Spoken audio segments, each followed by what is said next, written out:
नमस्कार दोस्तों, आप सभी लोगों का मैं रोहित कुमार directstudy.com पे बहुत बहुत स्वागत करता हूं। आज की क्लास में हम लोग जो बात करने जा रहे हैं, पढ़ाई करने जा रहे हैं, जी हाँ, वो साइंस का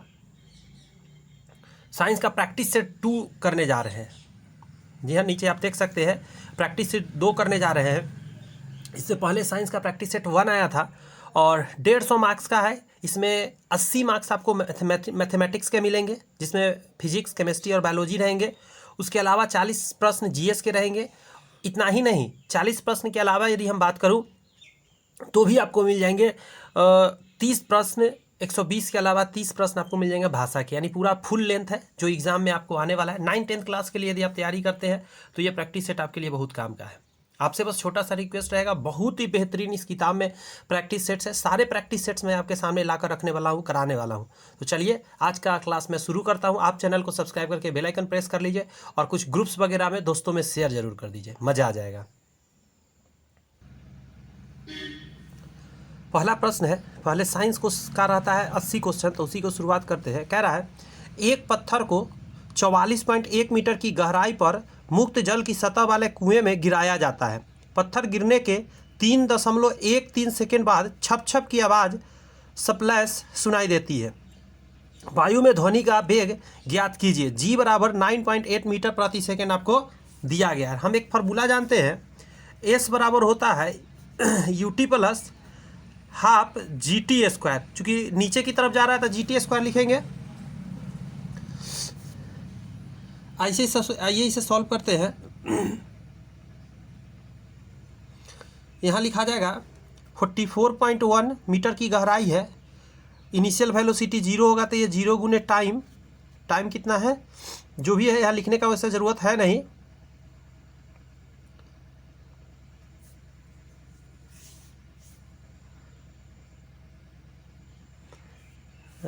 तीन 3.13 सेकेंड है ना, यहाँ आप लिख भी सकते, लेकिन मैं छोड़ दे रहा हूँ क्योंकि यहाँ तो 0 ही हो जाएगा। इसीलिए हाफ जी का मान दिया हुआ है 9.8 और यहाँ टाइम जरूर लिखेंगे 3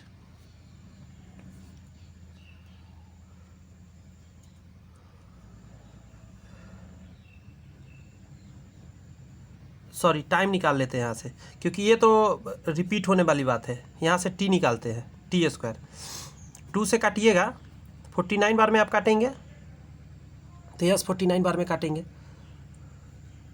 और ये तो बात ख़त्म है, इसके बीच गुना में तो भागा में आ जाएगा। 44.1 बटा के नीचे 4.9 इक्वल टू टी।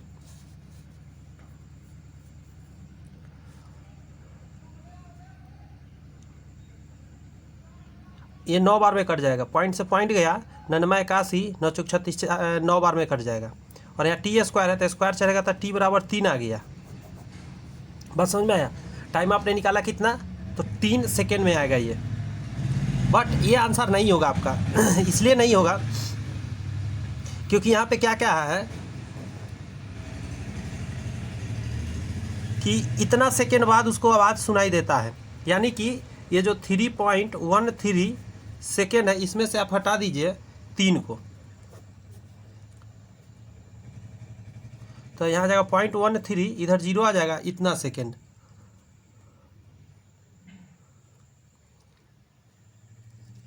बात समझ में आई?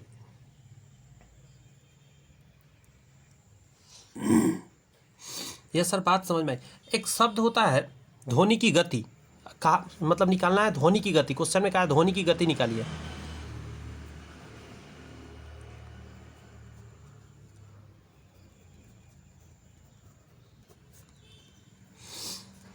दूरी बटा क्या होगा, आवर्त काल बोलते हैं, इंटरवल्स। दूरी कितना तय किया है 44.1 बटा के नीचे कितना समय में 0.13 सेकेंड में। पॉइंट हटाएंगे, यहाँ 1 अंक बाद है, यहाँ 2 अंक बाद है, तो 1 0 इधर बढ़ जाएगा। यानी आपको भाग देंगे 339.2 मीटर प्रति सेकेंड आ जाएगा। इतनी प्रोसेस इस क्वेश्चन में थी टोटल। समझ में आई? अच्छा, यहाँ नहीं दिखा क्या थोड़ा सा? अच्छा दिख गया है, एकदम थोड़ा सा कटा है। हाँ, एक बार पीछे करके इसको रिवीजन कर लीजिए अगर आपको दिक्कत है तो। लेकिन जो पहला प्रैक्टिस सेट देखे उनको आसान लगेगा क्योंकि वहाँ भी न्यूमेरिकल्स ढेर सारा मैं बताया था। कह रहा है समतल दर्पण में प्रतिबिंब होता है। पहला नंबर बात होता है एक चीज़, समतल दर्पण में कभी वास्तविक प्रतिबिंब बन ही नहीं सकता है, आभासी बनेगा और सीधा बनता है। कभी भी आप ऐना देखते हैं तो आप उल्टा देखते हैं क्या? अपना पिक्चर नहीं देखते हैं। दूरबीन का आविष्कार किसने किया था, ये आपसे पूछ रहा है। तो दूरबीन किसने बनाया? गैलीलियो ने बनाया था। दूरबीन किसके द्वारा बनाया गया था? गैलीलियो ने। बल्ब एडिसन ने बनाया था, ये तो सब कोई जानते हैं। छापाखाना का आविष्कार किया था गुटेनबर्ग, ये भी पता होगा। और ग्राहम बेल तक ग्रामोफोन बनाए थे, ग्रामोफोन। आर्क वेल्डिंग में आवश्यक डीसी वोल्टता है, तो आंसर क्या हो जाएगा? 120 से लेके 575 वोल्ट तक हो सकता है।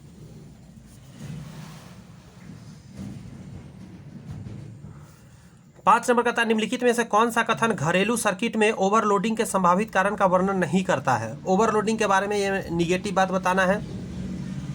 आपूर्ति वोल्टेज में आकस्मिक वृद्धि को ही ओवर वोल्टेज बोलते हैं, ये सही है। सर्किट में करंट की पर्याप्त कमी हो जाना, नहीं, कमी नहीं, बढ़ने से ओवर लोडिंग बोलते हैं, ये यही आंसर हो जाएगा। गलत बात लिखा है। एक ही सॉकेट से जुड़े बहुत सारे बिजली के उपकरण से हो सकता है ऐसा, तो ये सही बात है, ओवरलोडिंग हो जाता है। लाइव वायर और न्यूट्रल वायर सीधे संपर्क में आते हैं तो भी ओवरलोडिंग हो जाता है, बहुत हाई करंट जनरेट हो जाता है, यानी आंसर यही गड़बड़ था दिया हुआ। मानव मस्तिष्क का वजन कितना होता है? लगभग में बताइए कितना होता है? तो आंसर पहला हो जाएगा, शरीर के कुल वजन का लगभग 2% होता है।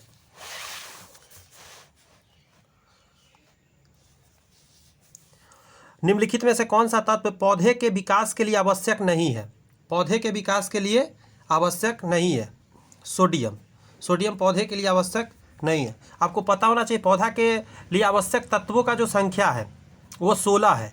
जैसे लड़कियां 16 श्रृंगार करती हैं, औरतें 16 श्रृंगार करती हैं, उसके पौधे 16 तत्व की वजह से जिंदा रह पाता है। ये ट्रिक है, याद रखने का।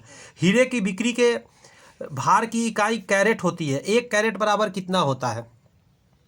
तो आंसर हो जाएगा 200 मिलीग्राम। 1 कैरेट बराबर जो होता है, कहाँ गया इकाई? कैरेट मतलब 1 कैरेट बराबर होता है आपका 200 milligram, mg, 200 mg।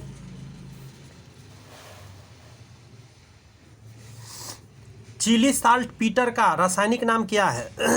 Chile salt पीट भी लिखता है, कभी पीटर भी लिख देता है। इसका रासायनिक सूत्र पूछ रहा है आपसे, सोडियम नाइट्रेट बोलते हैं इसको। चिली साल्ट पीट का रासायनिक नाम क्या है? Sodium nitrite, sodium nitrate, NaNO3। निम्नलिखित में से किसमें हाइड्रोजन बंधन पाए जाते हैं? हाइड्रोजन बंधन पाए जाते हैं से पूछ रहा है, तो आंसर हो जाएगा सब में है। जल में भी हो जाएगा, DNA में भी हो जाएगा और प्रोटीन में भी हो जाएगा, सभी में हाइड्रोजन बंधन पाए जाएंगे। एक न्यूमेरिकल यहाँ दिख रहा है तो थोड़ा इधर जगह कर लेते हैं और बनाते हैं।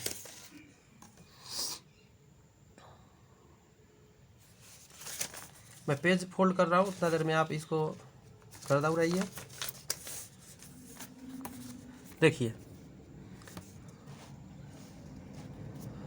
लिखा हुआ है 2800 के द्रव्यमान की एक बस 90 किमी प्रति घंटा की गति से यात्रा कर रहा है। इस पर 100 मीटर की दूरी हेतु 5600 न्यूटन का मंदक बल लगाया जाता है। इसका वेग कम हो जाता है कितना?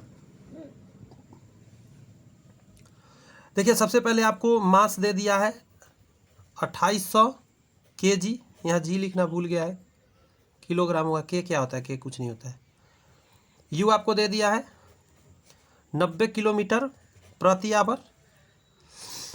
इसको मीटर प्रति सेकंड बदल लेते हैं, 5/18 से गुना करते हैं, 18 25 90 50 25, यानी 25 मीटर प्रति सेकंड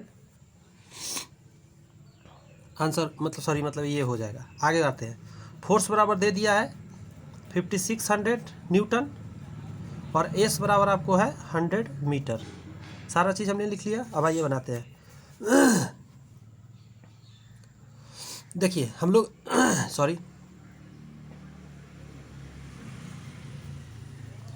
अवरोध की यदि बात करें, मंदक जिसको बोलते हैं, -a गुना F होता है। इसका क्या मतलब है? आइए इसको देखते हैं। इसी को बोलते हैं द्रव्यमान गुना त्वरण। द्रव्यमान गुना त्वरण। द्रव्यमान एक तरह का फोर्स ही होता है, ध्यान रखिएगा, उसी से रिलेटेड। तो आइए इसको बना लेते हैं। अगर हम A निकालेंगे तो क्या हो जाएगा? 5600 बटा 2800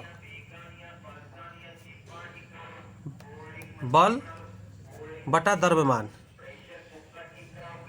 एक्सेलरेशन यहाँ से निकल जाएगा तो आ जाएगा मीटर पर सेकेंड स्क्वायर आता है, ये ध्यान रखिएगा। हम एक चीज़ जानते हैं, वी स्क्वायर बराबर you square plus 2AS। Value डालते हैं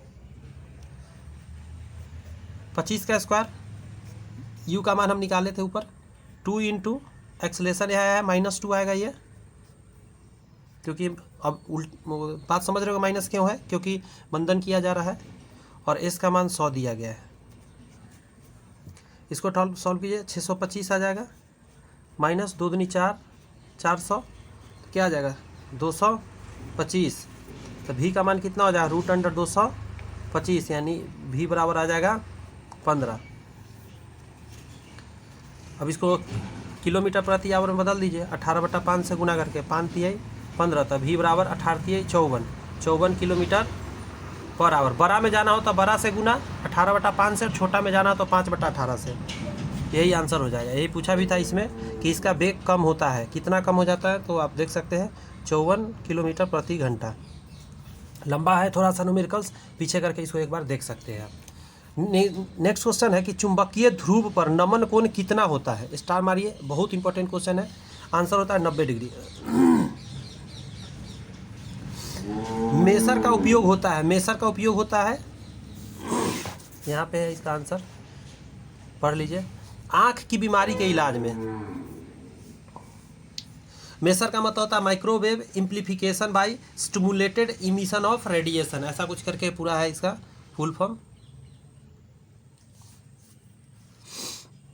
कहता है अश्व यदि एकाएक चलना प्रारंभ कर दे तो अब रोही के गिरने का आशंका कारण क्या है। जड़त्व बोलते हैं इसे, जड़त्व का घूर्ण, विश्राम जड़त्व, गति का तीसरा नियम, द्रव्यमान का संरक्षण नियम। तो विश्राम जड़त्व हो जाएगा कि वो रुका हुआ था, गाड़ी आगे बढ़ गया या घोड़ा आगे बढ़ गया, पीछे का में वो गिर जाएगा। साबुन के बुलबुले के अंदर का दाब वायुमंडलीय दाब से क्या होता है। ये बहुत अच्छा क्वेश्चन है।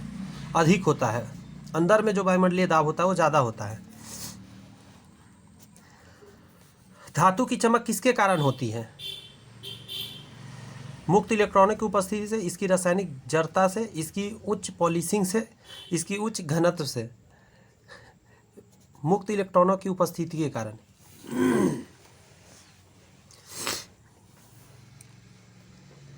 जो धातु में चमक होती है वो गतिशील इलेक्ट्रॉन के कारण होती है। जब इलेक्ट्रॉन उत्तेजित होते हैं तो प्रकाश के रूप में ऊर्जा मुक्त करते हैं, इसीलिए उसमें चमक आती है। कहते हैं कॉपर सल्फेट को किस वस्तु से बने कंटेनर में सुरक्षित रूप से रखा जा सकता है। कॉपर सल्फेट, तो इससे कम रिएक्टिव होना चाहिए, ज़्यादा रिएक्टिव होता है रिएक्शन कर जाएगा।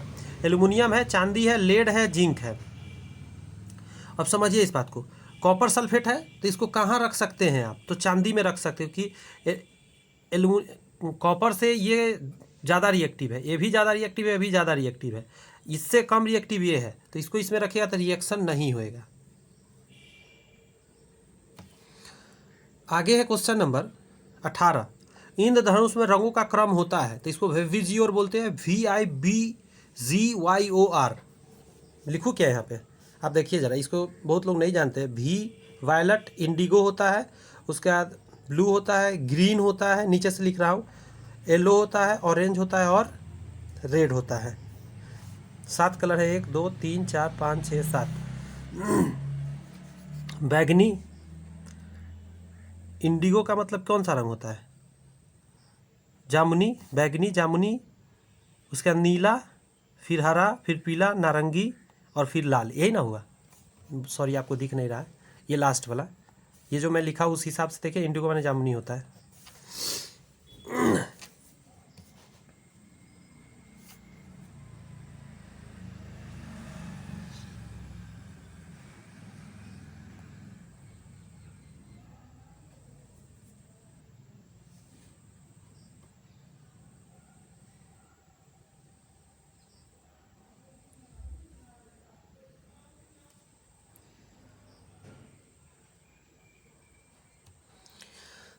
जिन पदार्थों में अनंत विद्युत प्रतिरोध होता है उन्हें क्या कहते हैं? मुझे पता है, ये आप जवाब जरूर दे पाइएगा। उसको बोलते हैं विद्युत रोधी। अनंत प्रतिरोध मतलब इतना ज़्यादा प्रतिरोध है कि उसमें बिजली तो जाएगा नहीं, अनंत प्रतिरोध ही न रहेगा।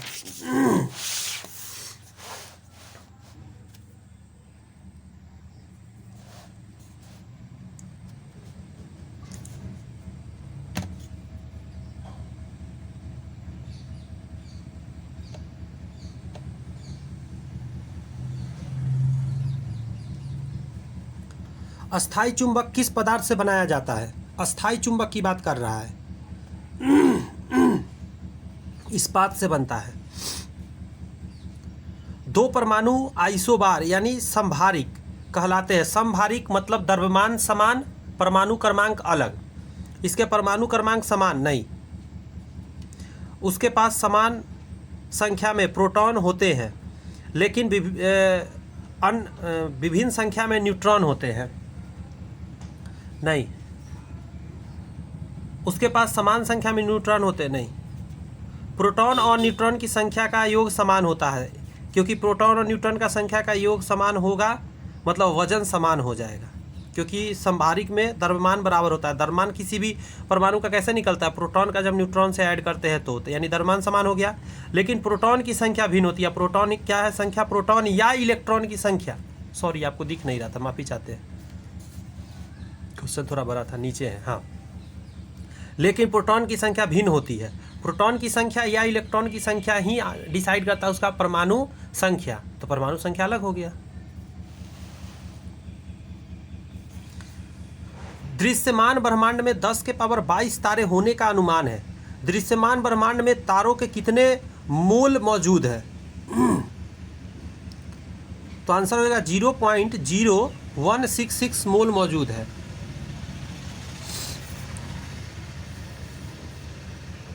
ऐसा क्यों, उसको समझ लीजिए। जैसे हम एक चीज़ जानते हैं, दिया गया है 10 के पावर 22, इसको मल्टीप्लाई कर दीजिए, सॉरी भाग देना पड़ेगा, इसको भाग दे दीजिए आप 6.0223 कर दीजिए, 6.023 इंटू 10 के पावर 23 से।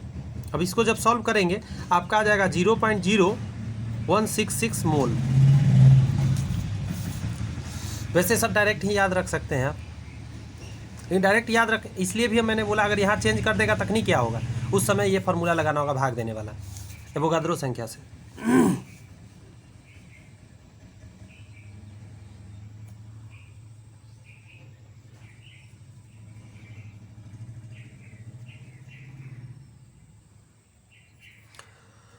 सूर्य में ऊर्जा का निर्माण होता है नाभिकीय संलयन से, सॉरी नाभिकीय विखंडन से।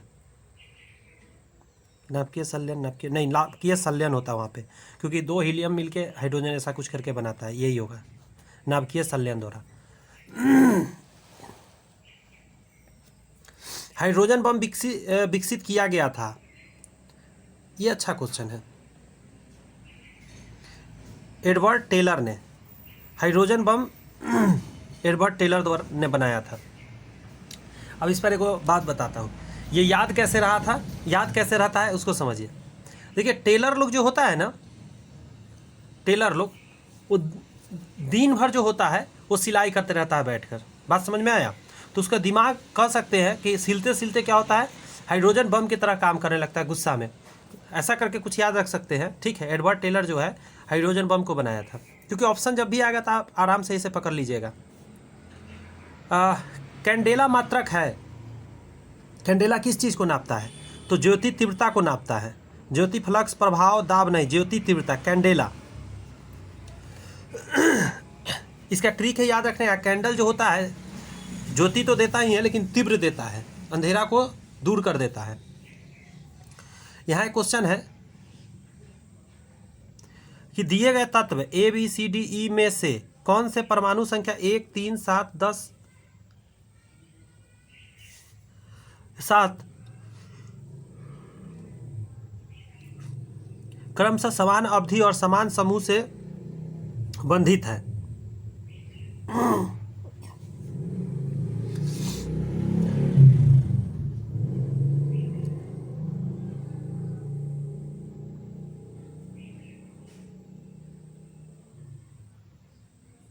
ए बी डी।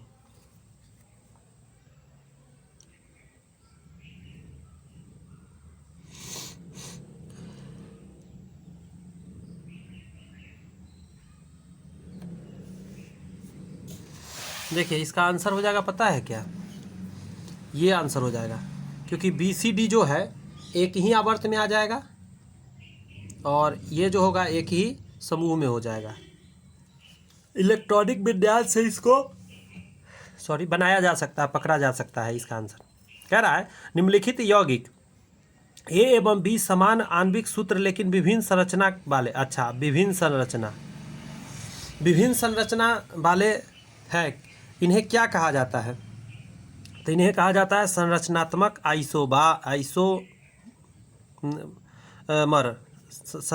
संरचना की बात किया तो संरचनात्मक हो जाएगा। 5 ओम प्रतिरोध वाले एक परिपथ में यदि धारा में वृद्धि होती है तो वोल्टेज क्या हो जाएगा? बढ़ जाएगा, क्योंकि हम जानते हैं V प्रोपोर्शनल टू I होता है। धारा बढ़ाइए तो वोल्टेज बढ़ जाएगा, वोल्टेज बढ़ाइए तो धारा बढ़ जाएगा, दोनों तो प्रोपोर्शनल है। क्योंकि धारा में वृद्धि यानी I बढ़ रहा है तो V अपने आप बढ़ जाएगा। दूध किस प्रकार का मिश्रण है? ये एक पायस है। पायस क्या होता है? तो द्रव में द्रव का मिश्रण। बात समझ में आया? पायस बनता है 2 द्रव का आपस में मिश्रण को बोलते हैं। दूध में कई द्रव मिला रहता है आपस में। चक्रम क्वांटम संख्या के कितने मान संभव होते हैं? तो 2 मान संभव होते हैं। चक्रम, क्योंकि क्वांटम संख्या 4 प्रकार का होता है, एन टाइप, एल, एम और एस।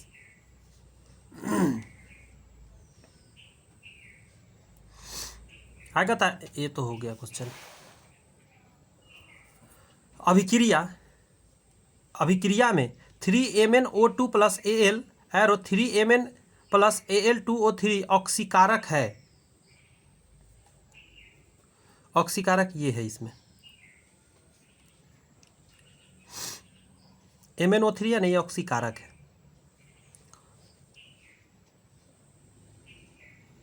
क्योंकि इसका अवकरण हो रहा है, इससे ऑक्सीजन अलग जा रहा है।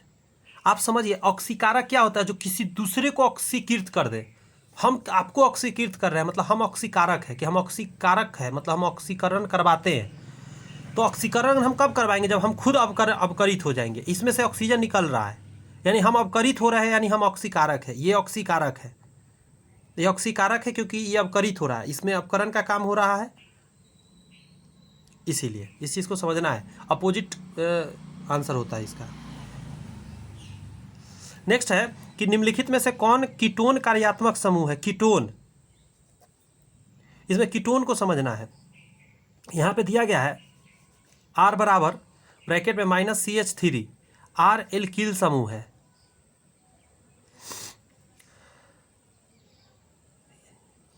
एक नंबर आंसर हो जाएगा। क्यों? कीटोन का सूत्र क्या होता है? ये ऐसे भी दे सकता है, कभी कोई ऐसे भी लिख सकता है। देखिए ऐसे भी लिख सकता है, कभी कभी ये सब जान लीजिए कैसे कैसे। सॉरी, नीचे ऐसे सी रहेगा, ऐसे ऐसे लिखेगा। बात समझ में आया? मतलब दोनों तरफ हाथ दे, नीचे हाथ दे, साइड में दे, ऊपर दे, डजेंट मैटर। आपको देखना सी के साथ डबल बॉन्ड के साथ ओ लगा हुआ होना चाहिए। सी के साथ डबल बॉन्ड के साथ ओ लगा है लेकिन OH लग गया, तो कीटोन अल्कोहल मिक्स हो गया। यहाँ पे सी के साथ O है लेकिन एक तरफ में H लग गया, तो ये भी नहीं होगा। इसमें याद रखिएगा कि 2 R लगेगा, मतलब एल्किल समूह 2 लगेगा इसमें। एक R एक R, इसमें एक हाइड्रोजन आ गया, मतलब एक ही खाली है। ये भी वही चीज़ है बट यहाँ गड़बड़ हो गया। यहाँ पे तो OH आ गया, तो ये दोनों में H और OH आके गड़बड़ कर दिया। इसमें तो है ही नहीं, ये तो कुछ और ही है। ये अल्कोहल वाला है ग्रुप। तो इसका आंसर क्या हो जाएगा? Option number A. रसायन उद्योग में कौन से तेजाब को मूल रसायन माना जाता है? H2SO4, क्योंकि मुझे लगता है इससे ज़्यादा यूज होता ही नहीं है कुछ भी। सबसे कम आयनन विभव वाला तत्व कौन सा है इस ऑप्शन में? देखिए तो आप कहेंगे सीजियम है।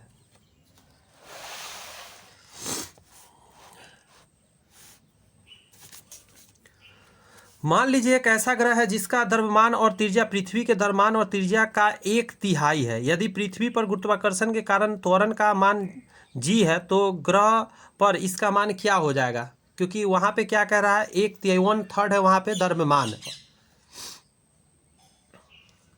दोनों चीज़ द्रव्यमान और त्रिज्या। तो क्या आंसर हो जाएगा?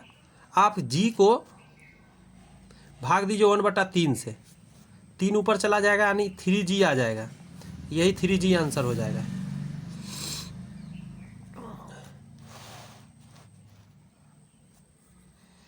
जब प्रकाश की किरण सघन माध्यम से विरल माध्यम में जाती है तो किरण, अब जा कहाँ से रहा है उसको समझिए, सघन माध्यम से विरल में जा रही है। सघन माध्यम मतलब बहुत घना माध्यम है। जब आप भीड़ भाड़ में चलते हैं तो आप दबक के चलते हैं, लेकिन जैसे ही विरल में जाते हैं तो फैल जाते हैं यानी दूर चले जाते हैं। तो इसमें क्या होगा कि वह अभिलंब से दूर जाएगा, गति बढ़ जाएगी, ये बात सही है क्योंकि अब विरल में गति बढ़ जाती है, और वह अभिलंब से दूर झुक जाएगी, यही आंसर हो जाएगा इसका। पहला ही सही दे दिया कि पहले तो गति बढ़ जाएगा क्योंकि फ्री वाला जगह पे आप बहुत तेज़ निकलेंगे और आप दूर हट के चलेंगे, किसी के शरीर में नहीं टच करेंगे, तो अभिलंब में कैसे टच करेंगे? इसका ट्रिक है याद रखने का। 20 ग्राम पानी का मोल में बदले, को मोल में बदले। सबसे पहले आप देखिए H2O होता है, हाइड्रोजन का द्रव्यमान 2 होगा क्योंकि 2 हाइड्रोजन है, एक हाइड्रोजन का 1 होता है, हाइड्रोजन का 2 हो जाएगा, और ऑक्सीजन का होता है 16, तो टोटल कितना हो गया 18। आपको 20 ग्राम का बदलना है तो 18 ग्राम में 1 मोल, 1/18, 20 ग्राम का निकाल दीजिए, 20 बटा क्या हो जाएगा 18, इसको काटिएगा 1.11 आ जाएगा, 1.11 मोल आ जाएगा, मोल। बात को समझिए, इस कोई भी आपको अणु दिया हुआ हो ना, अणु बोलते हैं मतलब आणविक सूत्र है पता आपको, तो आपको कुछ नहीं करना, उसका द्रव्यमान निकालना पहले ग्राम में। 18 ग्राम तो 1 मोल का हुआ, ये 1 है तो 1 मोल का हुआ। अब जितना ग्राम का कहेगा उसको नीचे भेज के उतना ग्राम का निकाल दीजिए खटाक से। ऑक्सीजन के साथ उभयधर्मी ऑक्साइड बनाने वाली धातुएं है। एल्युमिनियम तो है, तो एल्युमिनियम यहाँ भी है, यहाँ भी है।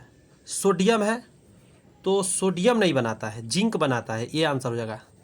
एल्युमिनियम और जिंक जो है ना उभयधर्मी बनाता है ऑक्साइड।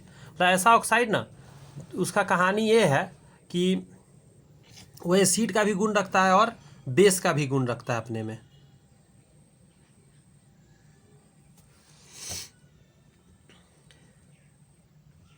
कैसा लग रहा है सेशन, कमेंट्स में मुझे बताइए, मुझे बड़ी खुशी होगी जानकर कि हाँ आपको पसंद आ रही है।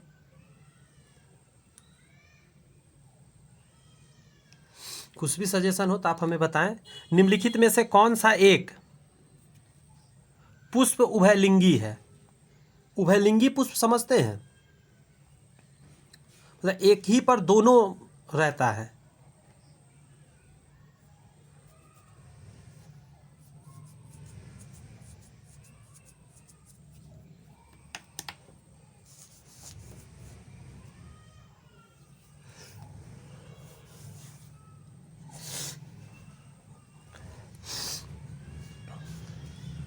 पपीता हो जाएगा उभयलिंगी।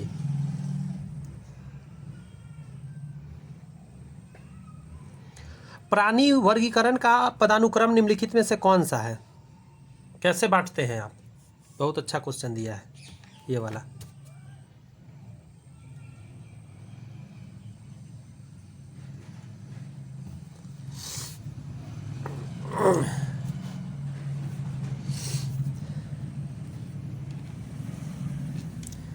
संघ होता है, उसके बाद वर्ग होता है, फिर गण होता है, फिर कुल होता है, फिर वंश, फिर प्रजाति, यही आंसर हो जाएगा 3 नंबर। संघ कैसे कैसे है? किंगडम, क्लास, फाइलम, इसको क्या बोलते हैं कुल को, जीनस, इस टाइप के, मतलब ध्यान नहीं आ रहा है इंग्लिश में। वैसे आप जान लीजिए संघ के पास वर्ग होता है, संघ, फिर वर्ग, फिर गण, फिर कुल, फिर वंश, फिर प्रजाति। निम्नलिखित में से किस अंतःस्रावी ग्रंथि को मास्टर ग्रंथि कहते हैं? पीयूष ग्रंथि को कहते हैं। 4 नंबर आंसर हो जाएगा।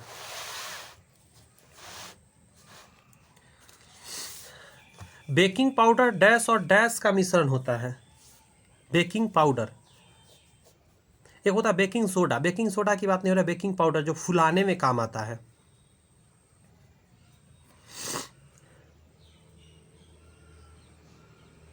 सोडियम कार्बोनेट तो होगा नहीं,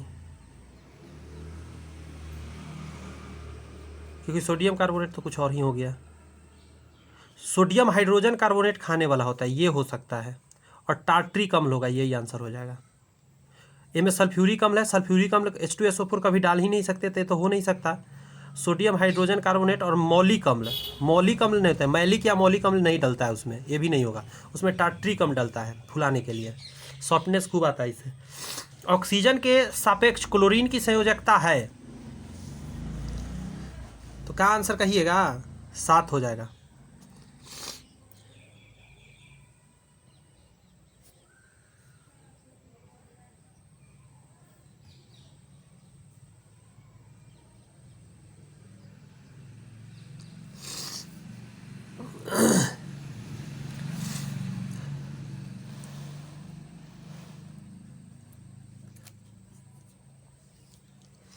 कह रहा है किसी भी समान समूह में मौजूद तत्वों का डैश एक समान होता है।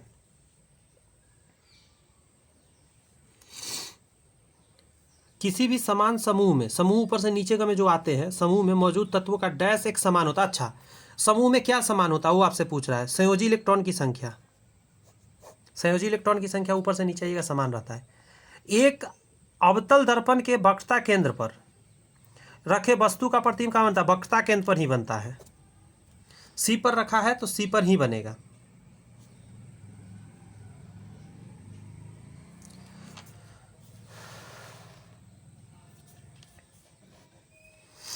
सामले रंग के सामले रंग के त्वचा के व्यक्ति एक गोरे त्वचा के व्यक्ति की तुलना में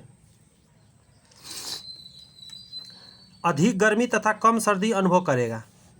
क्योंकि काला होगा तो गर्मी ज़्यादा खींचेगा तो उसको गर्मी ज़्यादा लगेगा, लेकिन सर्दी उसको कम लगेगा। पॉजिट्रॉन की खोज किसने की थी? यहाँ पे इलेक्ट्रॉन प्रोटॉन न्यूट्रॉन नहीं है, पॉजिट्रॉन पूछ रहा है, तो आंसर हो जाएगा एडरसन ने। Positron, Anderson. दूरदृष्टि निवारण के लिए उपयोग किया जाता है। देखिए, दूरदृष्टि दोष है, यानी उसको निकट का नहीं दिख रहा है, नज़दीक का उसको दिख नहीं रहा है, उसको लगाना पड़ेगा उत्तल लेंस। बात समझ में आया? इसका एक ट्रिक देता हूँ,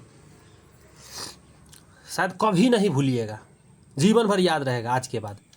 क्या है? दूरदृष्टि दोष। अब बताइए हमको, दूरदृष्टि दोष में कहाँ नहीं दिखेगा? तो नज़दीक का नहीं दिखेगा, नज़दीक नहीं दिखेगा, दूरी कम मतलब अक्षर कम। दूरदृष्टि दोष है यानी नज़दीक का नहीं दिखता है उसमें, नज़दीक बगल है ना तो अक्षर कम है इसमें। और निकट दृष्टि दोष है यानी दूर का चीज़ नहीं दिखेगा, दूरी हो गया, लंबा हो गया यानी अक्षर ज़्यादा होगा, उसमें अवतल लेंस लगता है। याद रहेगा? आपको हो रखा है निकट दृष्टि दोष। सोचिए, तो दूर का चीज़ नहीं दिख रहा है, तो दूर नहीं दिख रहा है यानी ये जो अवतल लेंस है उसमें लगेगा, क्योंकि अवतल बड़ा है, दूर है। अक्षर की इसमें देखिए ना 4 है, इसमें 3 ही है। ट्रांसफार्मर क्या है? एसी करंट देता है, ये तो सब जानते हैं। एसी वोल्टता घटाने और बढ़ाने में काम आता है।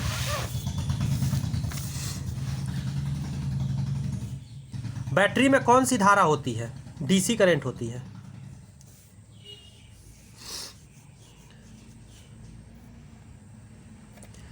एक तत्व X2 ऑक्साइड XO और XO2 बनाता है। CO CO2 बन सकता है। ऑक्साइड CO उदासीन है, लेकिन CO2 प्रकृति में अम्लीय है। तत्व X के होने की सबसे अधिक संभावना क्या है? कार्बन। निम्नलिखित में से कौन ऊर्ध्वपातन क्रिया में नहीं गुजरता है? मतलब ऊर्ध्वपातन का मतलब होता है ठोस से डायरेक्ट गैस। बस समझ में आया? इसे ऊर्ध्वपातन बोलते हैं। सिलिका आंसर हो जाएगा। आयोडीन भी ऐसा एक्टिविटी करता है, कपूर भी और सूखी बर्फ भी। सूखी बर्फ किसको बोलते हैं? Dry ice. ये बोलते हैं कार्बन डाइऑक्साइड गैस को जमा दीजिएगा तब उसको बोलते हैं। रक्षक कोशिकाएं गार्ड सेल प्रकाश संश्लेषण में सक्षम होती है, क्योंकि उसमें होती है। गार्ड सेल में क्या होगा? Chloroplast, cytoplasm, nucleus, chloroplast.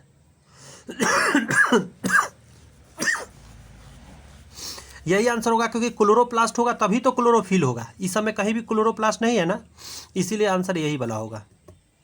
Cytoplasm, nucleus और क्लोरोप्लास्ट, क्योंकि क्लोरोप्लास्ट में क्लोरोफिल रहेगा तभी तो फोटोसिंथेसिस संभव है। दो वस्तुएं ए और बी किसी वेग से गति कर रही है। वस्तु ए का द्रव्यमान बी से दोगुना अधिक है। ठीक है, वस्तु ए और बी की गतिज ऊर्जाओं का अनुपात काइनेटिक एनर्जी ए और काइनेटिक एनर्जी बी होगा। आंसर क्या हो जाएगा? 2।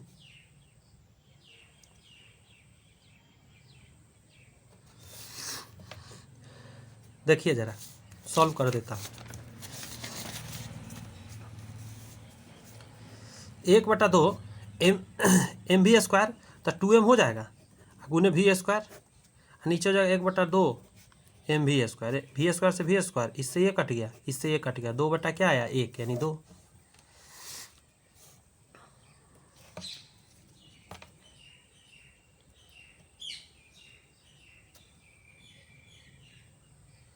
मुझे लगता है किसी तरह का कोई परेशानी नहीं है। तो लास्ट जो क्वेश्चन है ये रहा 55 नंबर, इसको बनाइए तो ज़रा।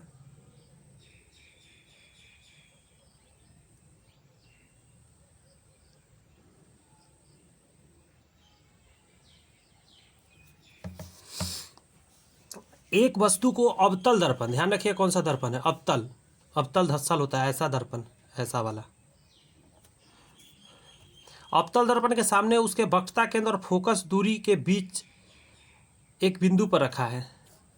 यह है वक्रता केंद्र और यह फोकस, इसके बीच में रखा है।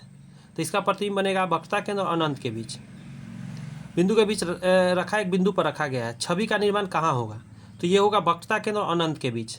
वक्रता केंद्र और फोकस दूरी के बीच में स्थित नहीं, वक्रता केंद्र से परे, यही होगा। वक्रता केंद्र से परे यानी पीछे। 55 का 3।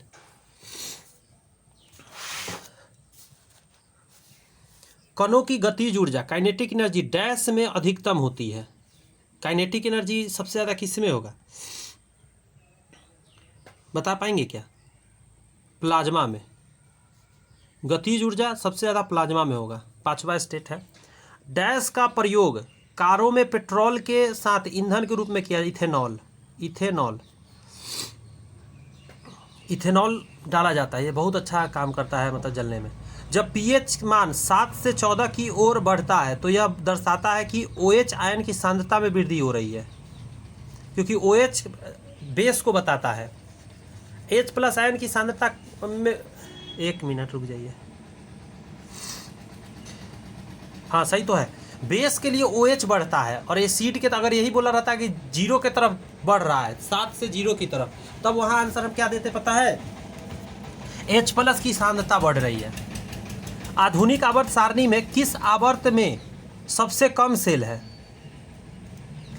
सबसे कम सेल किस में है? 1 में है। डैश 4 कोष्ठीय, 1 में तो 2 ही गुण है, एक तरफ हाइड्रोजन एक तरफ हीलियम। डैश 4 कोष्ठीय हृदय युक्त गर्म रक्त वाले प्राणी है। मतलब 4 जिसके अंदर, जैसे हम लोग के अंदर है ना 4 कोष्ठ, उसी तरह मछली, सरीसृप, स्तनधारी। स्तनधारी आंसर होगा। जितने स्तनधारी है उसमें क्या है? 4 कोष्ठ है। अपवाद भी है, उसको छोड़कर, अपवाद की तो बात ही छोड़ दीजिए। 11 फरवरी 2020 को विश्व स्वास्थ्य संगठन WHO ने एक बीमारी के लिए एक आधिकारिक नाम की घोषणा की थी, जो 2019 नोवेल कोरोना वायरस के प्रकोप का कारण बन गया था। इस बीमारी का नया नाम क्या है? आंसर क्या होगा? कोविड-19। कोविड-19 पहला ही आंसर हो जाएगा। पाचन के दौरान पित्त की भूमिका डैश होती है। पित्त क्या काम करता है? HCl छोड़ता है। बात समझ में आ रहा है? अब शोषण तो करता नहीं है,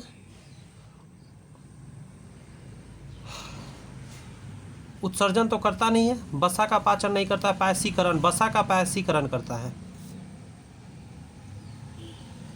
इमल्सिफिकेशन करके कुछ इंग्लिश में आई थिंक होता है। तारों के टिमटिमाने का आंशिक कारक होता है वातावरण में अपवर्तन। अपवर्तन होने के कारण वह तारा टिमटिमाता है।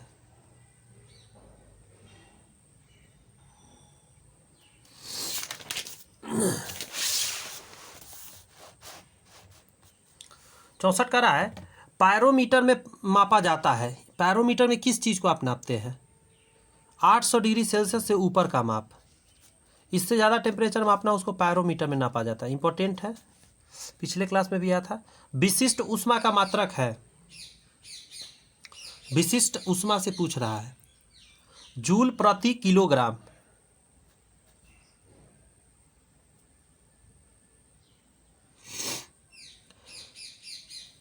जूल प्रति किलोग्राम डिग्री सेल्सियस, ये पूरा है। किस ताप पर ध्वनि का वेग 332 मीटर प्रति सेकेंड होता है? तो आंसर हो 0 डिग्री सेल्सियस पर। सेकेंड पेंडुलम का आवर्तकाल होता है 2 सेकेंड। सेकेंड पेंडुलम का आवर्तकाल 2 सेकेंड होता है।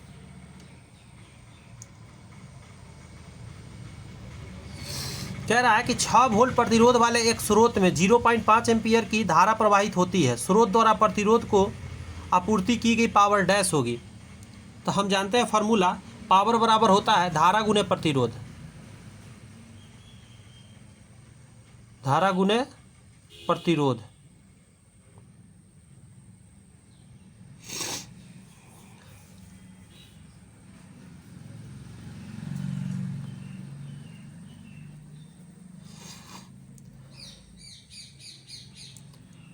गुना कर दीजिए इसको।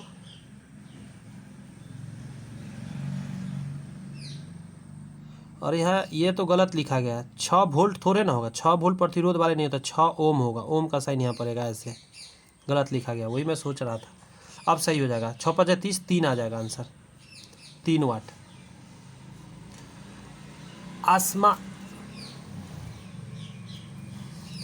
आसमान की ओर फेंका गया पत्थर पृथ्वी की ओर वापस क्यों आता है?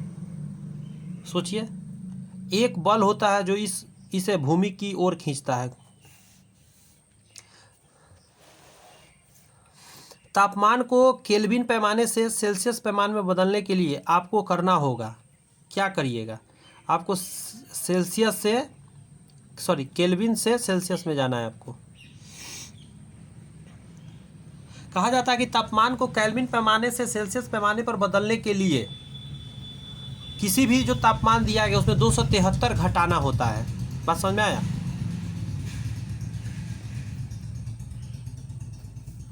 दो 273 घटाना होता है उसमें, विभाजित नहीं, गुना नहीं, जोड़ना नहीं, घटाना पड़ता है।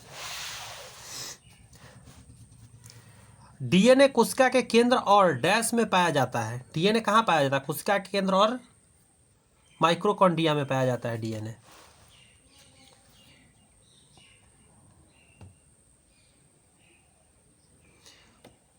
ए और बी महिलाओं के 2 प्रजनन अंग हैं। ए विकासशील भ्रूण के पोषण के लिए जिम्मेदार है और बी स्थान है जहां शुक्राणु अंडे से मिलते हैं। ए और बी क्रमशः है। फैलोपियन ट्यूब हो जाएगा बी नंबर में, गर्भाशय और फैलोपियन ट्यूब।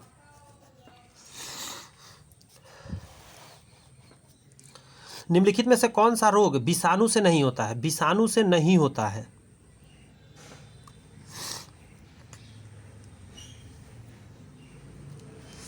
टीबी। टीबी जो है ना, बैक्टीरिया से होता है, ठीक है। एड्स हो गया, खांसी हो गया, जुकाम हो गया, ये सब, डेंगू, ये सारी चीज़ वायरस से होता है। निम्नलिखित में से कौन सा ऊतक झुकने व हिलने के विरुद्ध तन्य शक्ति देता है?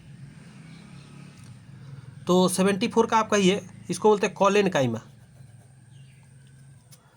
मेंडल द्वारा किए गए अध्ययन में उद्यान मटर की निम्नलिखित में से कौन सी विशेषता पर विचार नहीं किया गया था? फूल का आकार, फूल का रंग, बीज का आकार, बीज का रंग। फूल का आकार पर शायद वर्णन नहीं किया गया था। हाँ, आकार पर, फूल का रंग पर तो हुआ था, बीज के आकार और रंग पर हुआ था। फूलों एवं फलों में किस प्रकार की प्लास्टिड अधिक होता है? तो आंसर कहेंगे क्रोमो।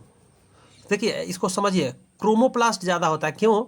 इसलिए कि क्रोमो से कलर होता है, और फूल की बात किया है और फल ये रंगीन होता है, तो क्रोमो कलर से याद रखिएगा, क्लोरोप्लास्ट नहीं, क्रोमो। प्रोटीन कोशिका के किस भाग द्वारा संश्लेषित होते हैं?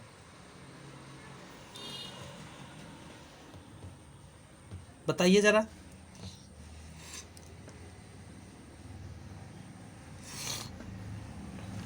राइबोसोम हो जाएगा। प्रोटीन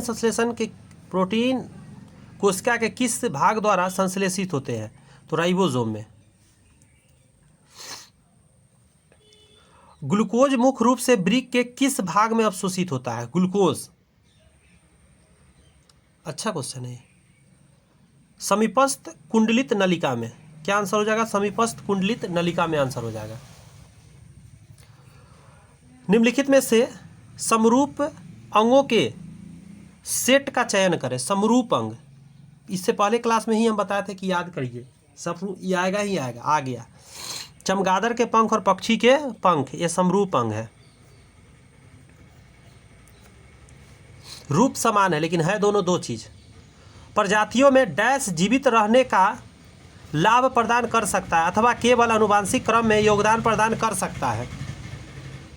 तो परिवर्तन। यहाँ तक आपका टोटल 80 क्वेश्चन साइंस का कंप्लीट हुआ।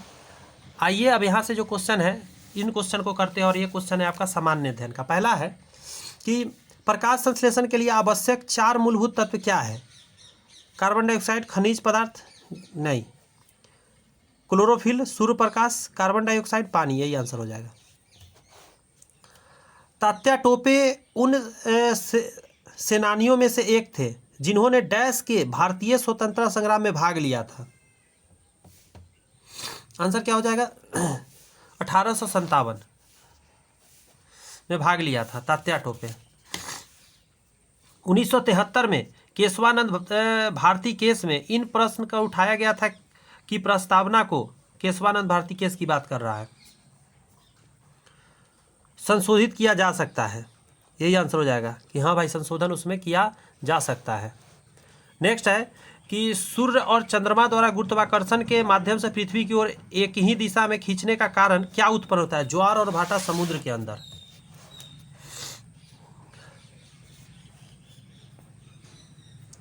खींचने के कारण क्या होगा? ज्वार उत्पन्न होगा। एक मिनट रुक जाइएगा।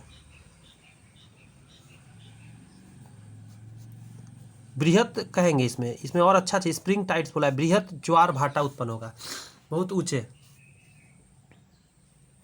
गुप्त निवेश संबंधित लीक लिए हुए दस्तावेज जो कि पनामा पेपर्स के नाम से मशहूर है, डैश से संबंधित है। पनामा पेपर्स के बारे में पूछ रहा है,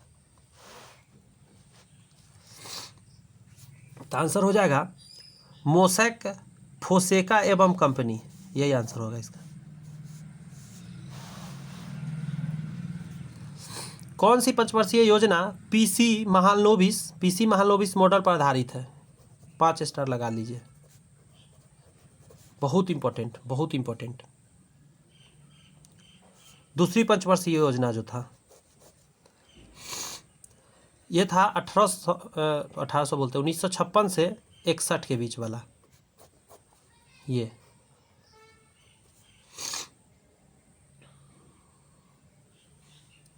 अर्थव्यवस्था के लिए बहुत अच्छा सजेशन था इनका। अहमदनगर की किसी रानी ने सम्राट अकबर के खिलाफ युद्ध लड़ा था। अहमदनगर की कौन सी वो महारानी थी? उसको बोलते हैं चांद बीबी। कौन थे? चांद बीबी। ये 1580 से लेके 1590 के बीच की बात है।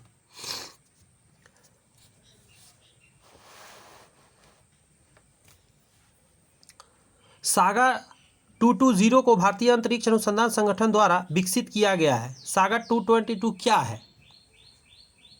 सुपर कंप्यूटर है ये। सचिन गणित में 70% अंक और विज्ञान में 60% अंक प्राप्त करता है। मान लीजिए कि दोनों विषयों के पूर्णांक समान हैं, तो सचिन को दोनों विषयों में कुल कितने प्रतिशत अंक प्राप्त हुए। देखिए ऐसे समझिए, देखिए जो अधिकतम अंक है मान के चलिए 100 है, ठीक है। सचिन कितना प्राप्त किया है, तो 70% और क्या बोलता है 60%।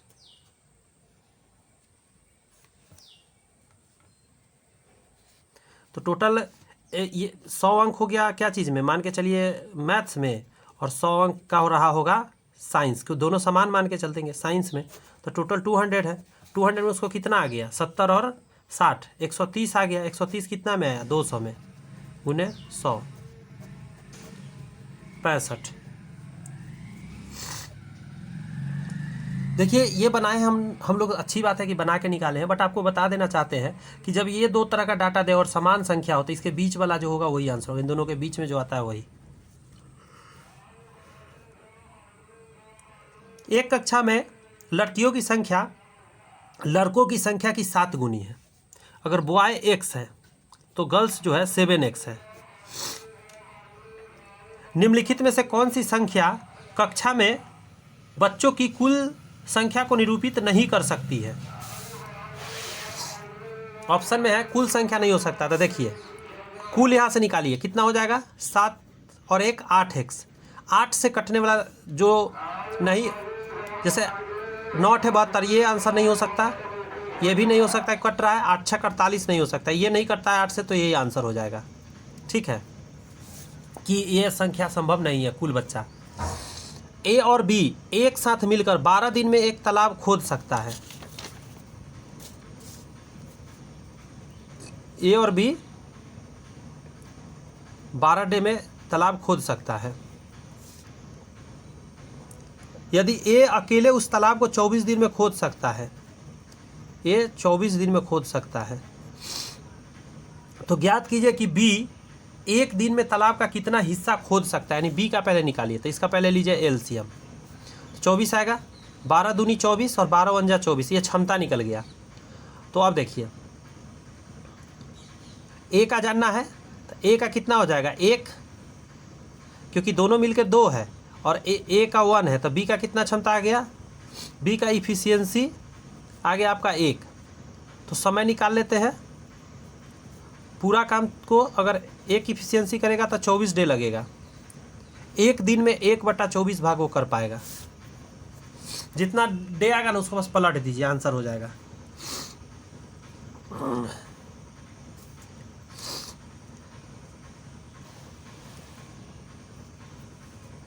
साधारण ब्याज की कितने प्रतिशत वार्षिक दर पर कोई धनराशि 12 वर्ष में स्वयं की दुगनी हो जाएगी। देखिए टाइम है 12 ईयर, प्रिंसिपल यदि x है तो अमाउंट हो जाएगा 2x। कहा है डबल हो जाएगा, थोड़ा बैकग्राउंड से नॉइज जाएगा, उसे प्लीज़ इग्नोर करिएगा क्योंकि कुछ सामान बेचने वाले आए हैं, बहुत बड़ा माइक लगा के। दुगनी हो जाएगी। अब आगे बनाइए, यहाँ से एसआई निकाल सकते हैं। हाँ सर, इसको घटाएंगे तो एसआई निकल जाएगा। अब आगे सॉल्व करते हैं। रेट बराबर होता है एसआई गुने 100 पी गुने टी। x गया 6 50 25 3, यानी 25/3 आंसर आएगा। क्या है 25/3? 8 3 24 1 25, यही हो जाएगा बी नंबर 92 का बी।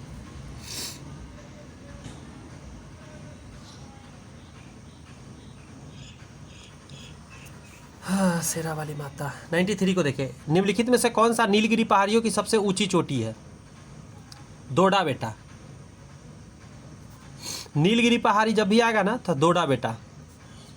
इसका ट्रिक है, नीलगाय के ऊपर कौन चढ़ सकता है, तो 2 बेटा जिसके पास होगा, क्योंकि मरने का संभावना ज़्यादा है ना, तो 1 बेटा तो रहेगा। नीलगिरी पहाड़ी दोडा बेटा।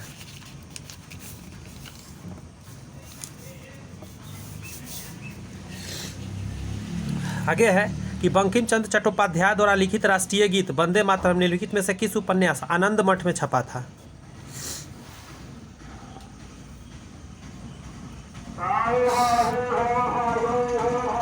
वर्ष 1937 में डैश में पहली बार किसी गांव के कांग्रेस अधिवेशन का आयोजन हुआ था। गांव में हुआ था गया। एक मिनट रुक जाइएगा। गांव कहाँ पे था? फैजपुर।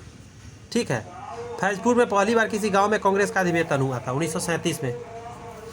भारत छोड़ो आंदोलन के दौरान अरुणा असफ अली ने डैश में राष्ट्रीय कांग्रेस का झंडा फहरा दिया था।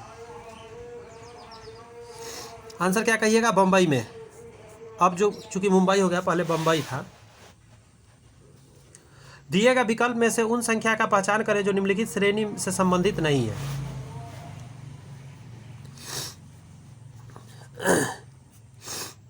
गड़बड़ पहचानना है।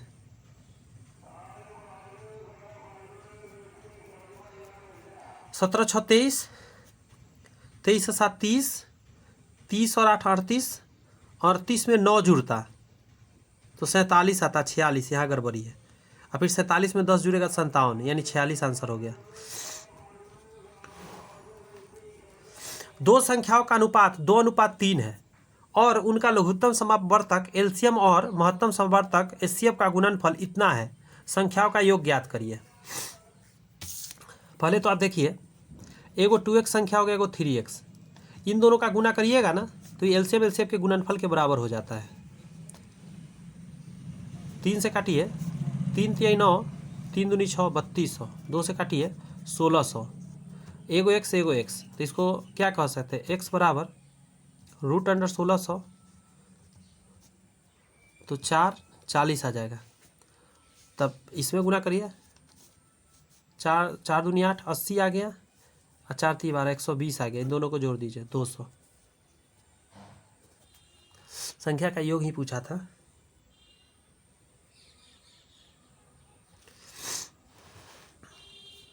दो वृत्तों की त्रिज्याओं का अनुपात 1:4 है, उनके क्षेत्रफलों का अनुपात ज्ञात करिए। पाई आर स्क्वायर 1 1 लगा दे 1 2 लगा देता हूँ। पाई से तो पाई कट जाएगा, यानी कि जो अनुपात है उसका बस स्क्वायर करना है। 3 नंबर आंसर 99 का हो जाएगा। दिए गए पैटर्न का ध्यानपूर्वक अध्ययन करिए और आपको वाट का चिन्ह बताइए। यहाँ पे 6 दूनी 12, 12 का स्क्वायर, 5 3 15, 15 का स्क्वायर। अरे पकड़ा गया। 3 दूनी 6, 6 का स्क्वायर। ये 256 होता है, 16 का स्क्वायर। तो 4 चौक 16, 16 का स्क्वायर 256। यहाँ 4 होगा, इसका मतलब पकड़ा गया चोर। हमको तो लगा था कि बहुत टफ होगा, टाइम लगा देगा, बट नहीं, फट से निकल गया। इनमें से कौन सा पर्यावरण संबंधी चिंता का विषय नहीं है? प्लास्टिक की खपत और इस्तेमाल में वृद्धि, ये बहुत चिंता है। ग्लोबल वार्मिंग चिंता है। प्रदूषण स्तर पर बढ़ावा, ओजोन परत का बढ़ावा। ये तो अच्छी बात है भाई, ओजोन परत का बढ़ावा तो अच्छी खुशी होने की बात है। CSIR का पूर्ण रूप क्या है? Council of space and invention research, council of space and industrial research, council of scientific and Indian research. पता नहीं क्या क्या लिख रहा है। 2 नंबर होगा। Council of scientific and industrial research, industrial research होता है।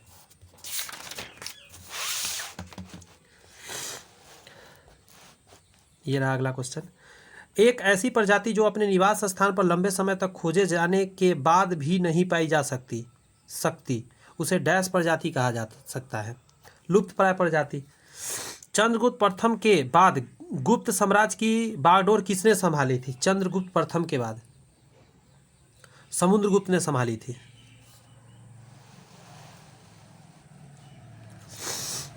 माँ के गर्भ में बच्चा डैश के माध्यम से अपना पोषण प्राप्त करता है। प्लेसेंटा करके कुछ होता है, क्या वो ये नहीं होगा? यही होगा, बीजांडासन। इससे कनेक्ट रहता है ना बच्चा, उसी से उसको खाना मिलते रहता है। डैश मध्य प्रदेश में भगवान बुद्ध के समान में सम्राट अशोक द्वारा बनवाया गया बौद्ध स्मारक है। सांची का स्तूप, सांची का स्तूप वहाँ बना हुआ है।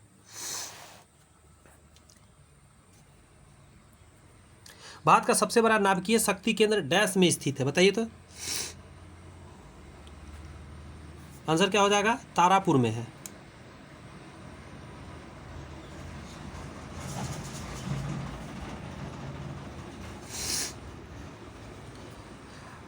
नीला थोथा का रासायनिक सूत्र क्या है? Copper sulphate. कॉपर ना नीला रंग बनाता है, इसलिए इसका याद रहता है, कॉपर सल्फेट नीला थोथा।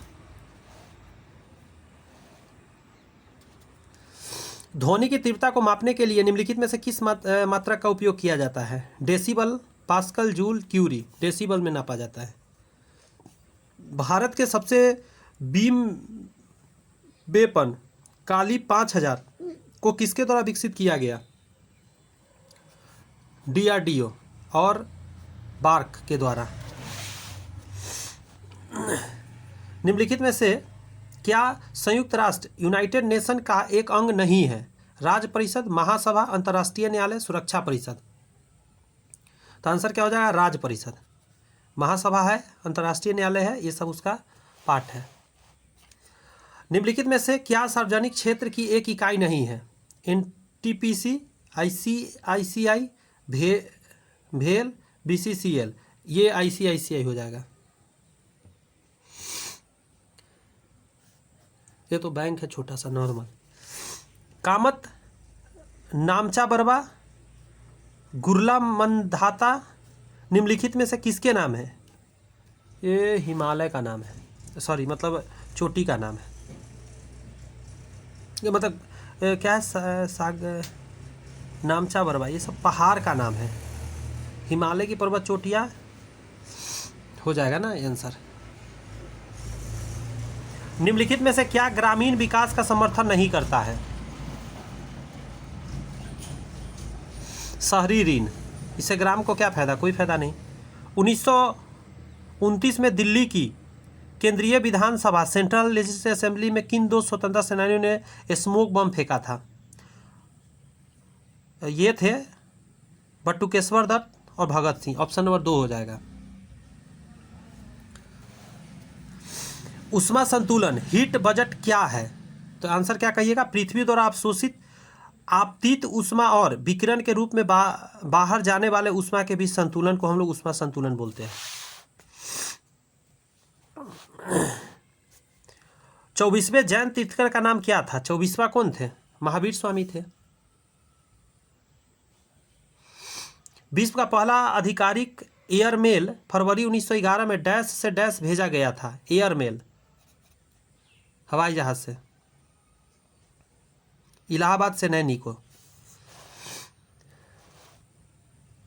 खुद चला के ले गए थे। किसी अन्य कमरे में बात कर रहे लोगों की बात हमें ध्वनि तरंगों के डैश के कारण सुनाई देता है। परावर्तन, रिफ्लेक्शन के कारण सुनाई देता है। एक में रुक जाइएगा, नहीं डिफ्रैक्शन बोलते हैं उसको, विवर्तन बोलते हैं, इसके कारण सुनाई देता है। अंतर्राष्ट्रीय श्रम संगठन ILO का मुख्यालय कहाँ स्थित है? जेनेवा, स्विट्जरलैंड में स्थित है। यहाँ से भाषा का क्वेश्चन स्टार्ट हो जाता है। 30 क्वेश्चन। आपका रिजल्ट तो तैयार होगा 120 में ही, बट इसमें भी पास करना है, यानी 9 क्वेश्चन कम से कम सही होना चाहिए। आपको एक कहानी बता देते हैं, बहुत सारे टीचर बन गए हैं जो इसमें फेल कर चुके हैं और टीचर बन गए, बताए नहीं और बन गए। पता है लास्ट में उसको अब निकाला जा रहा है धीरे धीरे सरकार के तरफ से, क्योंकि इसमें भी पास करना जरूरी है। Find antonym of order. Order मतलब कतार में, इसका उल्टा अनैर्की, इंडार्क, मर्ज। 121 का क्या जवाब देंगे आप? यही हो जाएगा। इसका मतलब है एक नियम कानून अच्छा चलना। एनार्की का मतलब होता है अराजकता, बदमाशी। एक्यूज, एक्यूज का मतलब क्या होता है? दोषी होता है ना शायद। अब इसका उल्टा आपसे पूछ रहा है।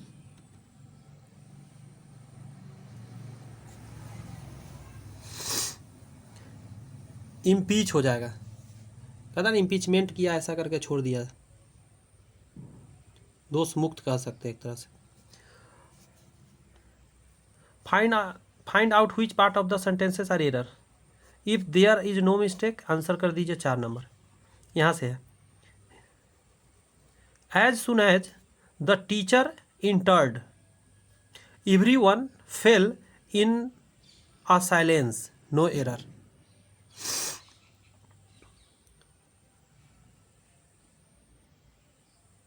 इन अ साइलेंस नहीं, इनटू साइलेंस, यही गलती है, 3 नंबर आंसर हो जाएगा।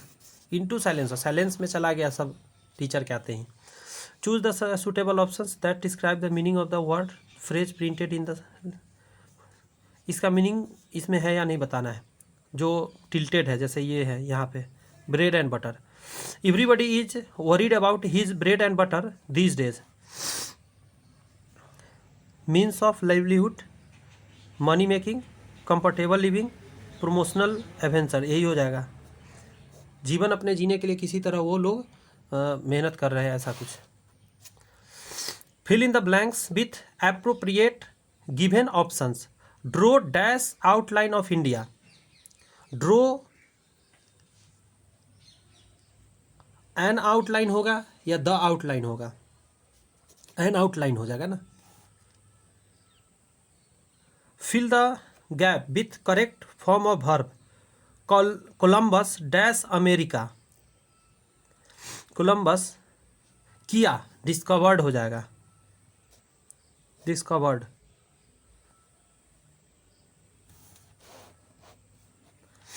Choose the most suitable preposition. Fortune continued to smile at me, in me, with me, upon me. At me हो जाएगा। चूज द अल्टरनेटिव्स, जैसे one who eats human flesh, इंसान का मांस खाने वाला को क्या बोलेंगे? कैनिबल, वेजिटेरियन, हमेनिएबल। All of these. खतरनाक हो गया ना क्वेश्चन, पहला हो जाएगा, उसको कैनिएबल बोलेंगे। अब इसको पढ़ के आंसर देना है। प्राचीन काल में मानव को कपास और कपड़े के लिए कताई बुनाई का ज्ञान नहीं था, इसीलिए वह वृक्षों की छाल और पत्तों को अपने शरीर ढक लेते था। वृक्षों की डाल पर, वृक्षों के नीचे या किसी पर्वत की ओट में सो जाता था। समय बीतने पर मानव ने अपने सुरक्षा और सुविधा की बात पर विचार किया। एक दिन उसने अचानक 2 पत्थरों के टकराने से आग चिंगारी निकलते देखी। धीरे धीरे आग का उपयोग वह जान गया। तब से वह मांस को भूनकर खाने लगा।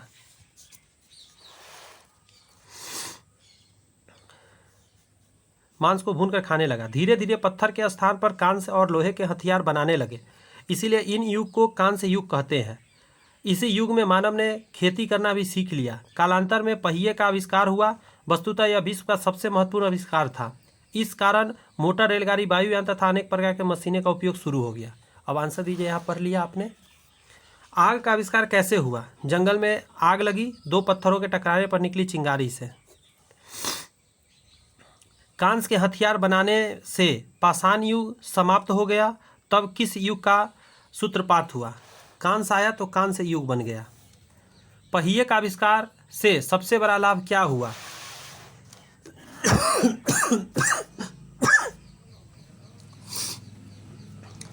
आधुनिक मशीनें और परिवहन के साधन बन गए। पहला ही सही हो जाएगा।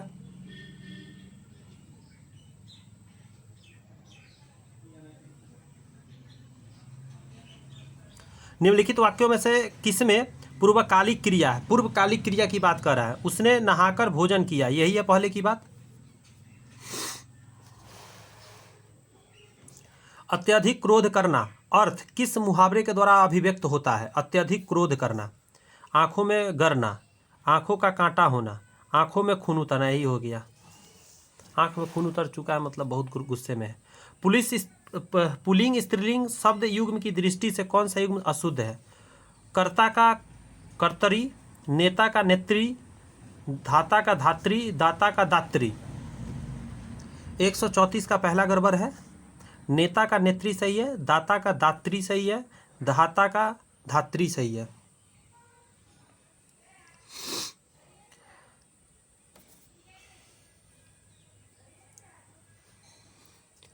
यहाँ र लगा देंगे ना तो सही हो जाएगा। कत्री लिखा हुआ है, कर्तरी अगर हम कर देते हैं ऐसे र लगा के तब सही हो जाएगा। बात समझ में आया? फिर से कुछ पढ़ने वाला है। निम्नलिखित प्रश्न में दिए गए अनुच्छेद के प्रथम और अंतिम वाक्य को 1 और 6 की संज्ञा दी गई है। इसके मध्यवर्ती वाक्यों को 4 भागों में बांटकर य र ल व की संज्ञा दी गई है। ये चारों वाक्य व्यवस्थित क्रम में नहीं है। उन्हें ध्यानपूर्वक पढ़कर दिए गए विकल्पों में उचित क्रम चुनिए जिससे सही अनुच्छेद का निर्माण हो जाए। अच्छा, सेंटेंस बनाना है। यदि हम कहें कि तो अनुपयुक्त न होगा। ईश्वर भी धोखे से अलग नहीं, क्योंकि ऐसी दिशा में यदि वह धोखा खाता नहीं तो धोखे से काम अवश्य लेता है।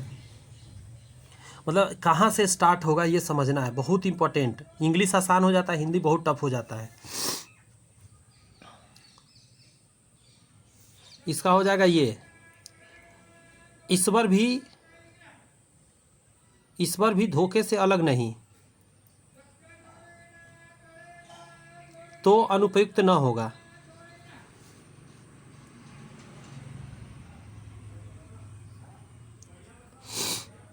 ईश्वर भी धोखे से अलग नहीं तो अनुपयुक्त न होगा, क्योंकि ऐसी दिशा मतलब दशा में यदि वह धोखा खाता नहीं।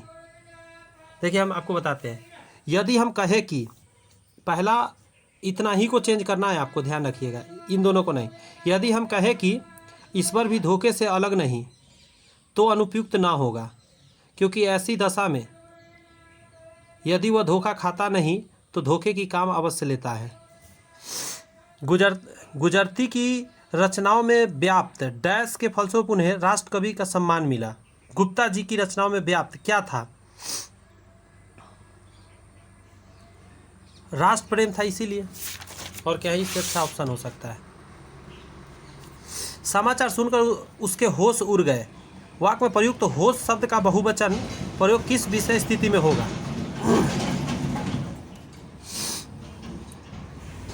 विशेष शब्द जो सदैव बहुवचन में प्रयुक्त होते हैं।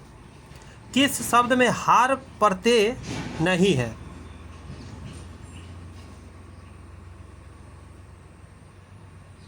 यही हो जाएगा पहला, लुहार।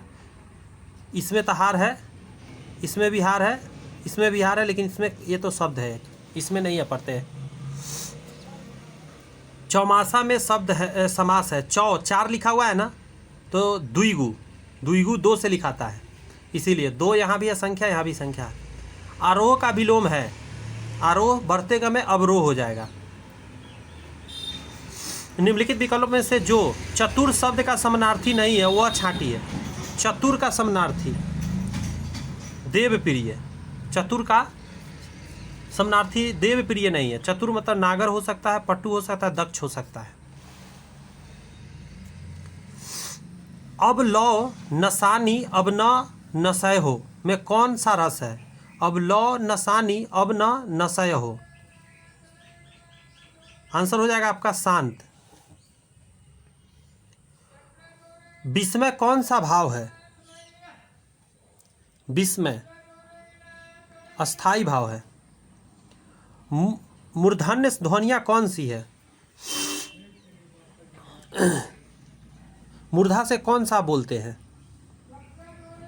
ट, ठ, ड, ढ, ये सभी में मूर्धा से आप बोलते हैं, बोल के आप देख भी सकते हैं। शुद्ध वर्तनी वाला शब्द है अतिशयोक्ति, ये शुद्ध है। अतिशयोक्ति ऐसे ही लिखा जाता है। निम्नलिखित में से कौन सा शब्द पहाड़ का पर्यायवाची नहीं है?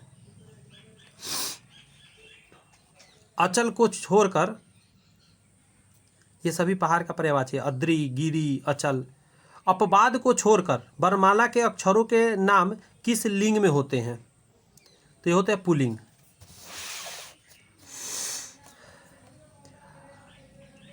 इकारांत संज्ञा शब्द को बहुवचन बनाते समय क्या क्या किया जाता है?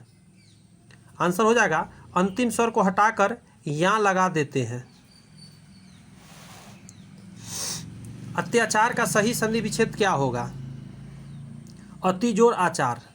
अतिजोर आचार क्या बनता है? अत्याचार। निम्नलिखित में से शुद्ध वाक्य का चयन कर दीजिए। बाल पक जाने से कोई अनुभवी नहीं हो पाता, यही हो जाएगा, पहला ही सही है इसका। यहाँ पे 150 मार्क्स आपका कंप्लीट हुआ। कैसा लगा सेशन मुझे ज़रूर बताइएगा। अगर आपको पसंद आया तो चैनल को कहूँगा सब्सक्राइब कर लीजिए और बेल आइकन प्रेस करिए। कुछ दोस्त मित्र में शेयर कीजिए ग्रुप्स वगैरह में, ताकि कुछ अपना संख्या बढ़ सके दोस्त। और एक वीडियो और लाऊंगा जिसमें ये सारे सॉल्यूशन आप देख सकते हैं, दिया हुआ है। इतने अच्छे अच्छे इस सारी बातों को हम क्या करेंगे, उसमें हम आपको समझाते हैं। यानी कि ये पूरे किताब ही समझिए कि आपके बीच में रख रहा हूँ। दूसरा सेट का सॉल्यूशन भी इसके बाद वीडियो आ जाएगी। तो चलिए, आज का सेवा इतना ही है। मिलते हैं नेक्स्ट वीडियो में। All the best, bye bye, thank you.